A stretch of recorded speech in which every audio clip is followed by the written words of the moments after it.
Hi friends, welcome to Ebin's kitchen. இன்னைக்கு நம்ம சேனல்ல அகத்தி கீரை, சத்தான அகத்தி கீரை பொரியல் எப்படி செய்யறதுன்னு பார்க்க போறோம். அதுக்காக அகத்தி கீரை எடுத்து வச்சிருக்கிறேன். நான் அகத்தி கீரை எடுத்து கிளீன் பண்ணி கட் பண்ணி எடுத்து வச்சிருக்கிறேன். மொத்தமா இந்த கீரையை நீங்க இப்படி பிடிச்சி வச்சுட்டு இப்படி கட் பண்ணீங்கனாலே இந்த மாதிரி கட் பண்ணி எடுத்துக்கலாம். முழுசா போடாதீங்க, முழுசா போட்டா ரொம்ப இலையா இருக்கும். இந்த அகத்திக்கீரையில நிறைய சத்துக்கள் இருக்கு. இதனோட இலை, காய், பட்டை, வேறு எல்லாமே நல்ல மருத்துவ குணம் நிறைந்தது. இது அகத்தை உடல் நகத்துல சுத்தம் பண்றதுனால தான் இதுக்கு அகத்திக்கீரைன்னு பேர் வந்ததாக சொல்றாங்க. இதுல 63 வகையான சத்துக்களும் 8% புரதச்சத்து இருக்கு, 1% கொழுப்பு சத்து இருக்கு, 3% தாது உப்பு, மாவு சத்து, இரும்பு சத்து, விட்டமின் ஏ, சி ஆகிய சத்துக்களும் இந்த கீரையில இருக்கு. இந்த கீரை உடல் சூட்டை சமன்படுத்தும். குடல் புண், அரிப்பு, சொறி, சிரங்கு, தொண்டை புண், தொண்டை வலி, தோல் நோய்களுக்கு இந்த கீரை ஒரு சிறந்த மருந்தாகும். அகத்திக்கீரையை வாரம் ஒரு முறை நம்ம சாப்பிட்டு வந்தாலே பித்தம் அகலும்.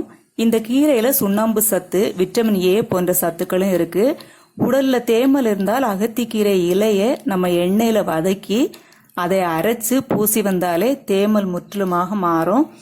இந்த அகத்திக்கீரை ஹீமோகுளோபின் லெவலை நல்லா ரேஸ் பண்ணிவிடும். இவ்வளவு நிறைய சத்துக்கள் இருக்கு.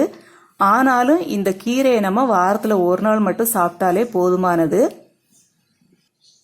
இப்போ இந்த கீரையை எப்படி பொரியல் பண்றேன்னு பார்க்கலாம். வாங்க வீடியோக்குள்ள போலாம். அகத்திக்கீரை பொரியல் பண்றதுக்கு பேன் அடுப்புல வச்சு ஒரு 2 டீஸ்பூன் அளவுக்கு எண்ணெய் ஊற்றி இருக்கிறேன்.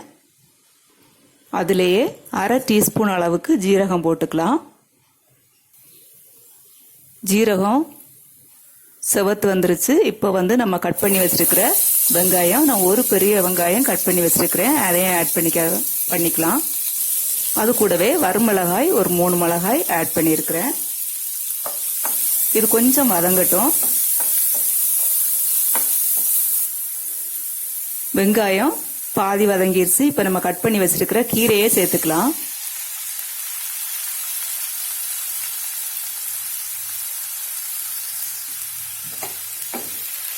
கொஞ்சம் மிக்ஸ் பண்ணி விட்டுக்கலாம்.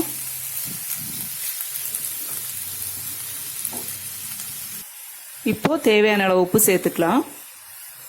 அது கூடவே மிளகாய் தூள் ஒரு 1/4 டீஸ்பூன் சேர்த்துருக்கிறேன். ஏன்னா வரமிளகாய் எனக்கு காரம் பத்தாதுங்கிறதுக்காக சேர்த்துக்கிறேன். நீங்கள் வரமிளகாய் மட்டும் போதும்னு நினச்சிங்கன்னா அதோட விட்டுருங்க. மிக்ஸ் பண்ணி விட்டாச்சு. இப்போ ஒரு 1/4 டம்ளர் அளவுக்கு தண்ணி ஊற்றி வேக வைக்கலாம். அகத்திக்கீரை எப்போதுமே நல்லா வேகணும், இல்லைன்னா வயத்துக்கு ஒத்துக்காமல் போயிடும். வேகட்டும். ஒரு 5 மினிட்ஸ் நம்ம வேக விட்டுலாம். இது கூடவே பூண்டு ஒரே ஒரு பூண்டு தள்ளி எடுத்து வச்சிருக்கிறேன், அதையும் நம்ம போட்டுக்கலாம். ஜீரகத்தூள் ஒரு 1/4 டீஸ்பூன் சேர்த்துருக்கிறேன். இப்போ நமக்கு 5 மினிட்ஸ் ஆயிடுச்சு. பார்த்துக்கலாம். பாருங்க, கீரை நல்லா வெந்துருச்சு. தேங்காய் பூ ஒரு அரை கப்பு எடுத்து வச்சிருக்கிறேன், அதை நம்ம ஆட் பண்ணிக்கலாம். ஆட் பண்ணி மிக்ஸ் பண்ணி விட்டுக்கலாம். இப்போ நம்ம ஸ்டவ் ஆஃப் பண்ணிக்கலாம். தேங்காய் பூ போட்டதுக்கப்புறம் ரொம்ப நேரம் நீங்கள் ஹை ஃப்ளேமில் வைக்க வேண்டாம்.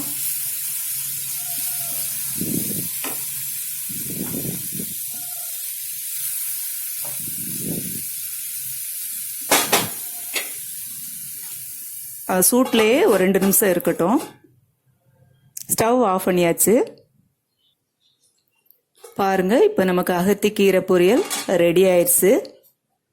இந்த கீரையில எவ்வளவு சத்துக்கள் இருக்குது அப்படின்னு நீங்க தெரிஞ்சுக்கிட்டீங்க.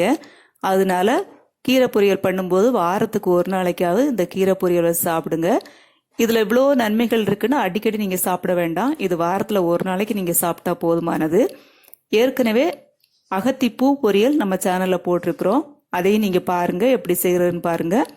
ஓகே ஃப்ரெண்ட்ஸ், இந்த வீடியோ உங்களுக்கு பிடிச்சிருந்தா லைக் பண்ணுங்க, ஷேர் பண்ணுங்க, சப்ஸ்கிரைப் பண்ணுங்க. அப்படியே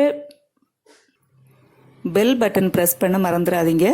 நெக்ஸ்ட் வீடியோவில் இன்னொரு யூஸ்ஃபுல்லான ரெசிபியோடு உங்களை சந்திக்கிறேன். தேங்க்யூ ஃபார் வாட்சிங்.